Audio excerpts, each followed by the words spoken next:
Energia radiante. Estamos aqui em mais um episódio do nosso Workcast. E agora eu vou trazer um amigo, um parceiro com quem eu tenho feito uma troca muito genuína sobre marketing, branding e posicionamento. Bruno Di Vetta, seja muito bem-vindo e te agradeço por ter aceitado o nosso convite. Eu que agradeço, um grande prazer estar aqui com você e com a sua audiência. Muito bom. E como eu fiz só uma breve introdução, eu quero entender, Bruno, como você chegou até aqui. Legal.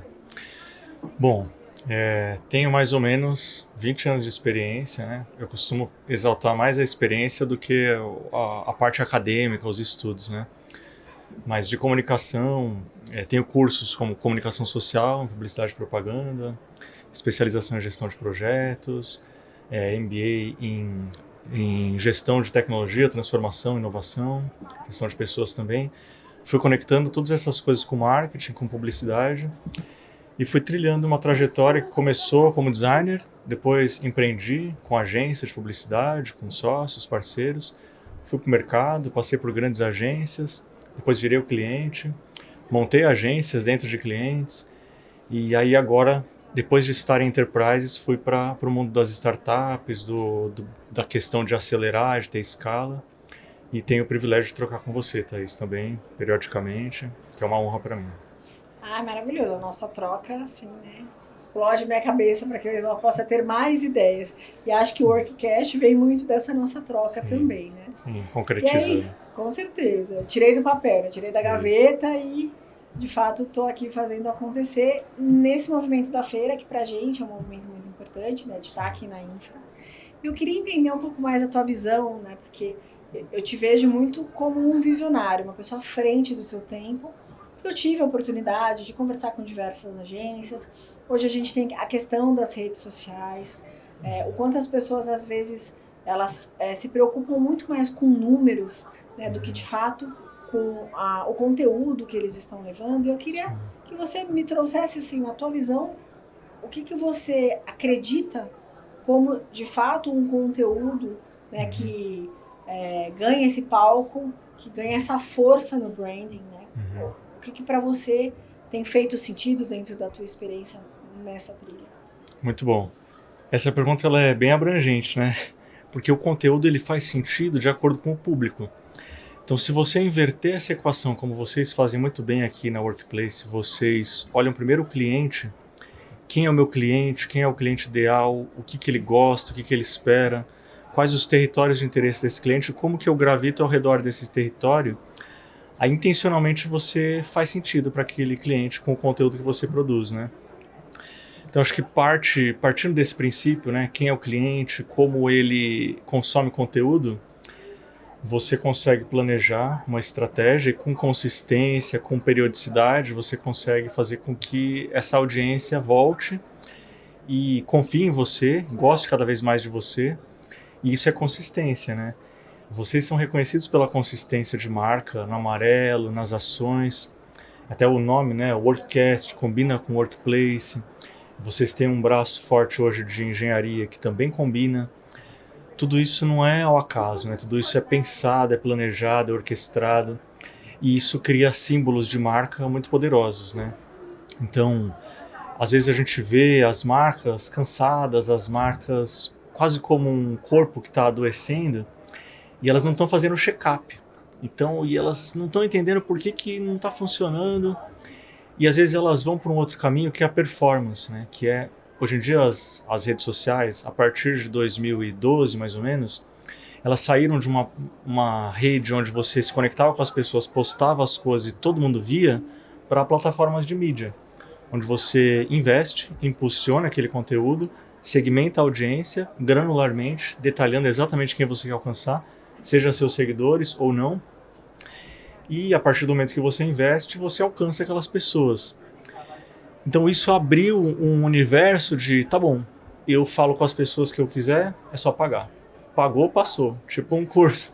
É um curso, sei lá, como falava antigamente. Mas não, né? Não é, porque a audiência, a atenção, ela tá cada vez mais disputada e E é insano quão disputada essa audiência tá. Porque com o advento da inteligência artificial generativa, quem não sabia fazer postagem começou a fazer. E quase tão bem quanto quem sabia fazer muito bem, né? Esse nivelamento, né? Os muito bons, eles estão um pouquinho só melhores, e os que eram muito ruins colaram mais perto desses muito bons. E aí tem mais conteúdo sendo espalhado, muito mais, muito mais. Então, nesse ambiente de muito ruído, como se diferenciar, né? Como fazer sentido ainda mais para o seu cliente? Não é só com o NPS, né? Uma pesquisa de satisfação, numa escala de 0 a 10, o quanto você recomenda a minha marca. Deixa eu entender meu cliente, deixa eu chamar ele para perto, deixa eu ouvir esse cliente com uma escutativa, entender o que ele gosta, quais são as dores dele. Isso vai além do conteúdo que é publicado nas redes sociais, né? Isso vale para o discurso de vendas, de negócios também. Muitas empresas, quando elas fazem um pitch, né, um pitch fulminante ali, de vou vender meu produto, elas falam, me admire, olha como eu sou linda, como eu sou maravilhosa, olha o meu portfólio, olha os prêmios que eu já ganhei, olha isso, olha aquilo. E ocupa 80% de uma reunião de apresentação com tudo isso, e apresenta as soluções, e aí chega no final e fala, o que vocês precisam? E inverte essa lógica, né? Entende o cliente, se aprofunda nele. Se você muda a lógica do product centricity para o customer centricity, você faz com que o seu cliente te conte, olha, o que eu gosto mais é isso, o que eu preciso mais é isso. Às vezes você tem uma saída mínima de 300, 500 metros quadrados para começar a trabalhar, mas você ouvindo bem aquele cliente, no caso de arquitetura, né? Ouvindo bem aquele cliente, você pensa, poxa, quer saber, eu vou resolver o problema desse cliente. Porque é uma dor muito latente dele. Sim. E aí você resolvendo aquele problema, você ganha aquele cliente, e aquele cliente, ele passa a te admirar, ele passa a gostar de você, ele passa a torcer por você. A sua reputação de marca está sendo construída ali. O seu conteúdo passa a ser consumido diferente. A interação que você gera é genuína. Então, muito mais do que a vaidade de ter aqueles números inflados, você tem uma rede de pessoas que estão torcendo por você, pela sua marca, pela sua empresa, gostam de você, fornecedores, clientes, equipe, muito conectado com o ambiente Devolve, né, eu diria. Sem dúvida. Acho que é um ecossistema, né, que a Exato. gente acaba se inserindo e construindo para isso se retroalimentar, né? Porque acho que falei muito aqui ao longo de alguns conteúdos, é que a gente está no nosso lugar de potência e se conectar através de valores, né? Não só de propósito é uma palavra que, enfim, às vezes as pessoas enviesam um pouco, mas acho que de valores genuínos para que a gente possa retroalimentar esse ecossistema. E eu gosto muito da tua fala, porque eu me conecto, e acho que por isso que a gente segue aqui nessa caminhada. Sim. E eu queria que você, acho que uma das nossas primeiras conversas, você trouxe muito essa preocupação, não só do posicionamento, mas de um olhar que nem toda empresa tem feito, que é o growth, né? Que você olha muito para resultado, né? O seu trabalho intencionalmente é para direcionar resultados fortes, né? Então, é que você trouxesse um pouco, porque às vezes esse é um termo que as pessoas não estão tão familiarizadas, né? Então eu queria que você trouxesse um pouco sobre isso. Pois é, crescer, né? Crescer saudável, protegendo margem, ampliando a carteira de clientes, blindando a carteira de clientes, vendendo para a sua própria carteira, né? Rentabilizando bases. Existem muitas microdisciplinas dentro do marketing, dentro da publicidade, né? E eu fico maravilhado, assim, cada vez que eu me aprofundo em uma disciplina e tenho a oportunidade empírica de ir trabalhando naquilo e aprendendo, e depois feliz de falar, poxa, eu sei fazer, né? Mais uma pecinha de um quebra-cabeça que se encaixa e faz sentido com o todo, né? E o growth marketing, ele é isso, né? Ele é você medir muitos indicadores, ou meia dúzia de indicadores, que são realmente os que mexem o ponteiro, mas você não ficar obcecado só por esses indicadores, porque às vezes você tem um tempo de vendas, às vezes você tem uma venda mais complexa, que você também precisa entender que os negócios estão amadurecendo e estão evoluindo, e às vezes só falta uma faísca ali para aquela coisa está germinando, falta só conduzir, né, a pessoa ao caixa, ao processo facilitado, né? A forma de pagamento facilitada, ou o detalhe que faria toda a diferença.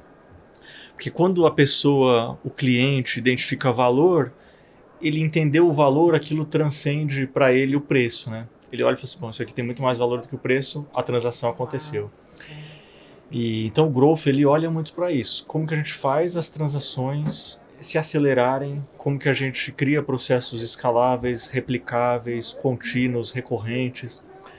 E os indicadores costumam ser quantos leads estão entrando, né, que são as oportunidades de negócio.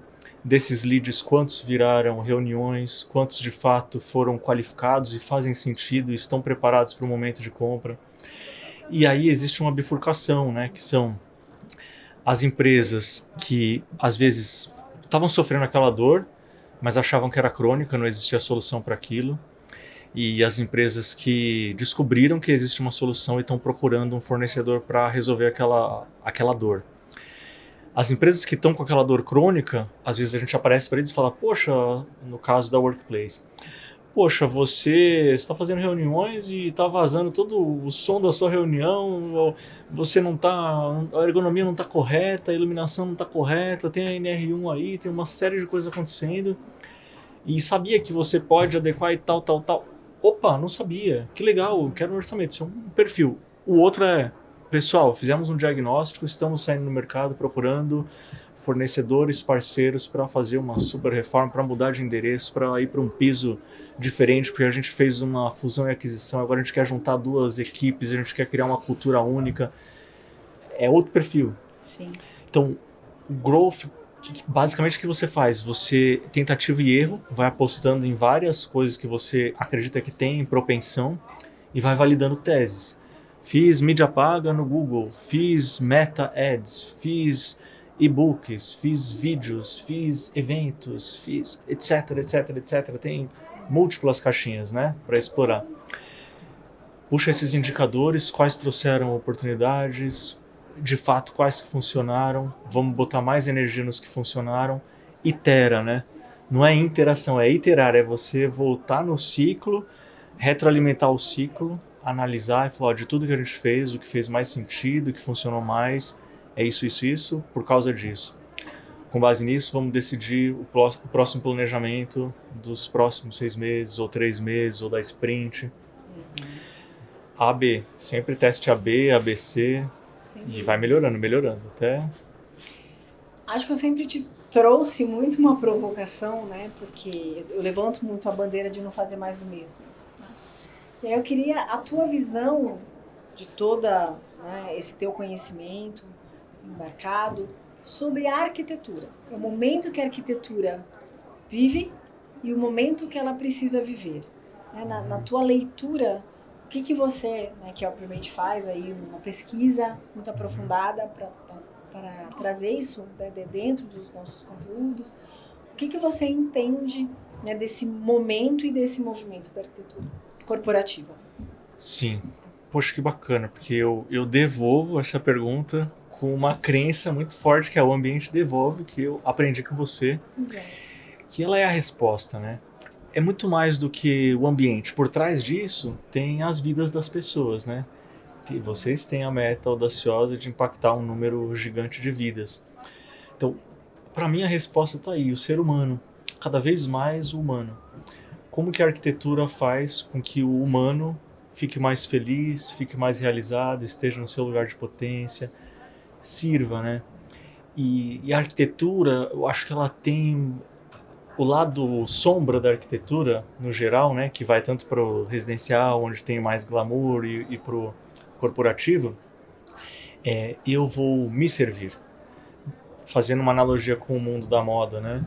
Eu sou estilista, se você quiser consumir alguma coisa, essa é a minha coleção. E esse discurso, ele é complicado, porque ele é o discurso de Henry Ford lá atrás, quando inventou o modelo T. Se você quiser qualquer cor de carro, você vai ter a cor preta. Então, pelo amor de Deus, a gente já está no momento da hiperpersonalização, a gente está no momento das pessoas gritarem por saúde emocional, as pessoas estarem no burnout, estarem preocupadas com como elas vão lidar com toda essa evolução que está acontecendo, de robótica, de inteligência artificial, de agentes de AI, enfim. Como que isso vai impactar o mercado de trabalho? A longevidade está chegando aí, daqui a pouco a gente vai ter partes no nosso cérebro que são computadores biológicos e vai ter nanotecnologia circulando no nosso sangue, tratando as doenças, e a gente vai viver bem, sem dores por mais de 100 anos, e vai ter muita gente no mercado de trabalho, envelhecimento populacional com certeza, várias gerações, conflito geracional.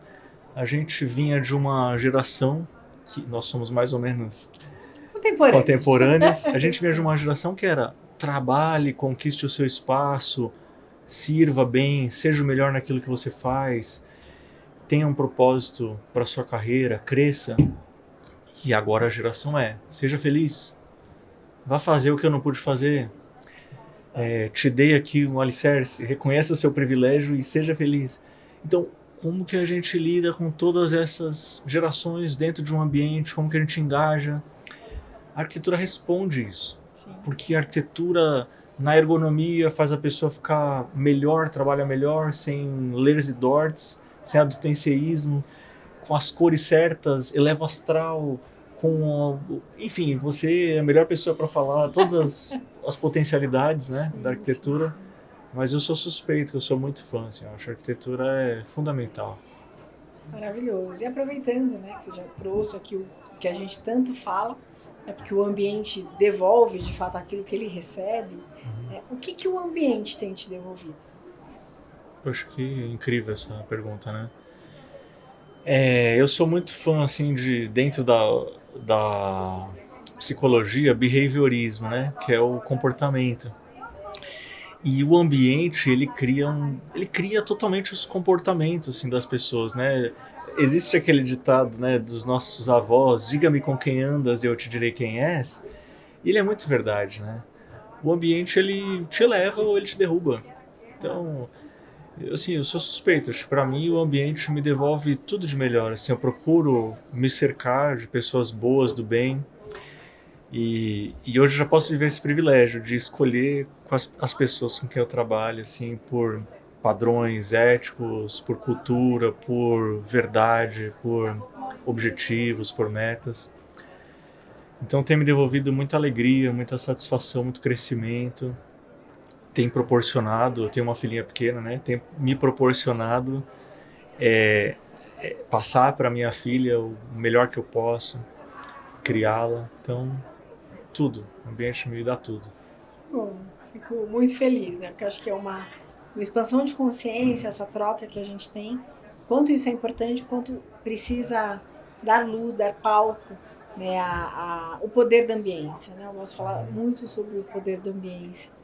E é o que você falou, né? Assim, o ambiente, ele tem o poder de nos adoecer, porque ele te devolve o que vibra, né?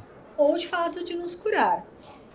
E uma das pautas mais latentes, e você também trouxe isso, que é a adequação, né, a revisão da NR01, que fala muito sobre saúde emocional. Então eu queria entender teus hábitos, né? Quais são os seus rituais, para que você consiga, né, e ser um profissional tão incrível que eu admiro tanto, como é que você consegue buscar essa harmonia, esse equilíbrio, né, na tua vida, tanto, né, na tua saúde física quanto na tua saúde mental. Que legal, Thaís. Pois tem fases que eu tô trabalhando um pouco mais e aí eu acabo ficando mais sobrecarregado, então eu reforço nas vezes que eu vou na terapia para poder não ficar com tantas coisas na cabeça, assim. Eu costumo escrever também para ler aquelas coisas, né? Meditação para mim continuamente, assim, é super importante. Oração, me conectar com Deus, né? Ter uma fé forte, acho que é essencial, assim. É difícil viver sem, assim, eu diria. E vitaminas também, eu diria, uma alimentação dentro do possível saudável, né? Às vezes a gente está num ritmo corrido e acaba pulando uma refeição ou outra, assim. Mas vitamina B12, ômega 3, ômega 6, vitamina D, dentre outras vitaminas assim, que são essenciais para manter um equilíbrio, e eu percebo que faz muita diferença. Exercício físico, quando eu não estou com tempo de fazer exercício físico, eu faço caminhadas, vou a espaços onde eu estou em contato com a natureza e fico lá, tomo sol. Eu gosto muito de fazer oração tomando sol, assim, para mim, debaixo de árvore, em lugar assim com um gramado, para mim, nossa, eu saio super energizado, assim, sabe? E para mim funciona super bem. E o que você vê, né, dentro desse movimento do marketing? Porque eu acho que você já vivenciou tanta coisa na tua experiência, né? Desde o operacional, da base, das coisas, agora da questão mais estratégica, né? Então, assim, o que você entende dentro de toda essa sua fala, que isso pode estar conectado ainda mais sobre a gente levar essa expansão de consciência sobre o ambiente Devolve, né? Que forma que você entende que essa contribuição ela pode ser mais assertiva, mais efetiva?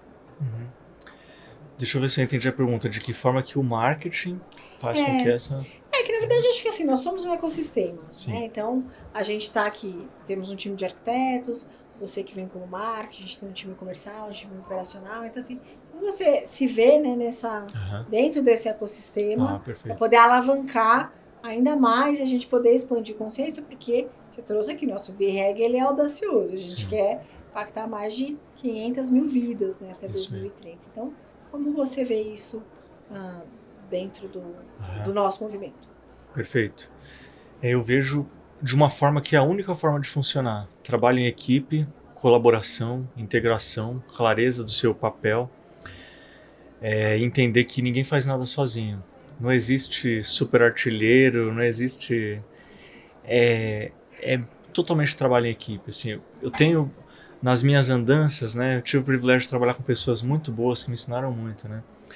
E eu me lembro uma vez de ter feito um plano que era de account-based marketing para trazer grandes contas nomeadas, né, enterprises, com uma meta muito ambiciosa de milhões, dezenas de milhões de faturamento anual.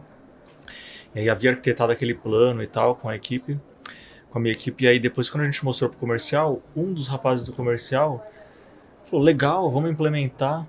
E aí ele marcou um almoço com o cliente, um dos clientes que estavam mapeados ali, e naquele almoço ele fechou e bateu a meta inteira que a gente estava fazendo. De um almoço, assim. Então, porque ele foi lá, entendeu, falou qual que é a sua dor, qual que é o seu desafio, vou te entregar. Vou fazer uma proposta, fez a proposta, apresentou perfeito, alinhamento, sincronicidade, preço justo, qualidade, reputação, uma série de símbolos bem orquestrados. E ali eu tive uma clareza tão grande que assim, poxa, o marketing faz tanta coisa, a publicidade faz tanta coisa, com criatividade, com estratégia, com tecnologia, com conexão com BI, com conexão com time de produtos, com conexão com Customer Success, sucesso do cliente, né, e tantas outras áreas e disciplinas, mas às vezes em uma outra área ali te mostra, tira um super coelho da cartola, assim, também, sabe? Então, todas as áreas elas têm um papel tão poderoso, assim, e às vezes eu vejo, assim, áreas ou empresas batendo cabeça, assim, entre time de marketing com time comercial, com time de pré-vendas, com time de não sei quem. E não, por quê? Porque às vezes a empresa cresceu tanto que era como se fosse uma tribo que virou várias pequenas tribos. E aquelas pequenas tribos, elas meio que se protegem, elas têm razão de existir por si próprias ali, né? Então elas não estão mais muito olhando para o interesse da grande tribo. E isso é triste, né? Porque vira corporativismo, vira outras coisas que prejudicam a performance, né? Prejudicam o growth, o crescimento. E aí se tem alguém ou um grupo de pessoas dentro desse universo tentando fazer diferente, é quase como se fosse um corpo estranho ali dentro do corpo humano que os anticorpos expulsam, né? E absorvem aquele resultado e espalham aquele resultado ali para os outros e fala, promovi, tchau, você, vem embora. Então, eu diria que assim, o que eu sei que faz funcionar para valer é colaboração, zero ego, clareza de propósito. Zero ego, destrua o ego. Poxa, não faça porque eu quero, porque é a minha carreira. Não, faça porque é a carreira dos seus colegas de trabalho, faça porque a empresa crescendo, você cresce junto. E é algo que eu vejo na Workplace que faz sentido pro mercado, assim, sabe? Existem símbolos muito poderosos da Workplace. Que eu não vou ficar contando quais são, assim. Não, esse é nosso segredo, a Esse nossa é caixa um molho amarela. secreto, Com certeza. Mas Sim. acho que é isso que ressoa bem, assim, sabe? Faz então, funcionar. aqui fica um insight, né? Isso. Busque construir os seus segredos. Isso. Que eu acho que é isso que vai Isso aí. fazer o diferencial. Sim. Bom, eu adoro trocar com você, conversar, mas como a nossa proposta é um bate-papo um pouco mais enxuto, a gente já vai se encaminhando para o nosso final. Eu queria que você deixasse uma reflexão de toda essa troca que a gente faz. Assim, se você tivesse um poder de transformar ou de mudar workplacers pelo mundo de forma globalizada, a empresa sendo pequena, média ou grande, né? Qual seria esse seu poder para impactar de uma forma positiva, para trazer melhoria para o cuidado, para o bem-estar das pessoas? Poxa, que incrível essa pergunta, hein? Eu diria que eu tentaria pela cultura, assim, pelo caminho da cultura, sabe? Partindo de uma clareza muito forte de quem está liderando. A pessoa que está liderando, ela está servindo de exemplo, né? E é importante que essa pessoa se conheça e possa ouvir, né? E abra um pouco mão de ter o microgerenciamento, de ter aquela história de estar tudo no controle. Poxa, eu diria que uma cultura forte, assim, bem construída, atrai bons talentos qualificados, retém esses talentos se desenvolvem dentro dessa estrutura e as pessoas se escutam, e quando as pessoas se escutam, elas se ajudam, né? Dialogam, e aí elas entendem, elas se colocam no sapato do outro, entendem as dores, se conectam. Isso transcende a relação transacional de eu trabalho, você me paga. Isso vai para uma linha de crescimento pessoal, de evolução, de impactar famílias dessas pessoas, né? Uma vez eu conversei com um rapaz que ele foi um ex-chefe meu, assim, e tinha feito IPO, já estava bilionário, assim. E a gente estava falando sobre dinheiro, né? E ele disse assim, eu até falei para ele, poxa, eu tinha visto um negócio que assim, às vezes o dinheiro ele é a razão das pessoas se encontrarem e terem uma história juntas. Ele é um pretexto para as pessoas se unirem e crescerem juntas, né? E para você o que é? Ele me disse, ele é só um reflexo de um ciclo produtivo. E fico refletindo assim, sobre isso, que eu acho que quando essas pessoas estão conectadas, tão intencionalmente juntas, apostando em algo que elas acreditam, unidas, colaborativas, com pouco ego, elas são felizes no que elas fazem, elas colocam a verdade delas, elas têm espaço para elas serem elas mesmas, têm autonomia, têm confiança, têm um ambiente de segurança psicológica, têm tentativa, erro, aprendizagem, evoluem, crescem, e o ambiente está ali, né, sendo o palco, sendo o container onde aquela história inteira acontece, se desenvolve, e as histórias são criadas, né? E aqui mesmo, assim, minutos antes da gente gravar, uma pessoa falou, poxa, eu trabalhei com a Thaís no comecinho, 3 anos atrás, éramos 6 pessoas, que lindo ver esse crescimento, que bacana, né? Bacana ter semeado e depois de um tempo se olhar, uau, colhendo, né? Que você mesmo, uma frase sua, né? Quanto mais semeia, mais colhe. Com certeza, com certeza. Aí, com a qualidade dessa semeadura, a gente sabe que a colheita vai ser certa, vai ser farta. Né? É isso que a gente busca construir nessa vida. Sim. Construir e contribuir. Né? Acho que esse é o ponto. Bruno, adorei nosso bate-papo. Sempre prazer. Muito bom, sempre muito bacana trocar com você. Queria te agradecer mais uma vez. Eu que agradeço. Obrigado, viu? Obrigado, pessoal. Obrigada. Prazer estar com vocês.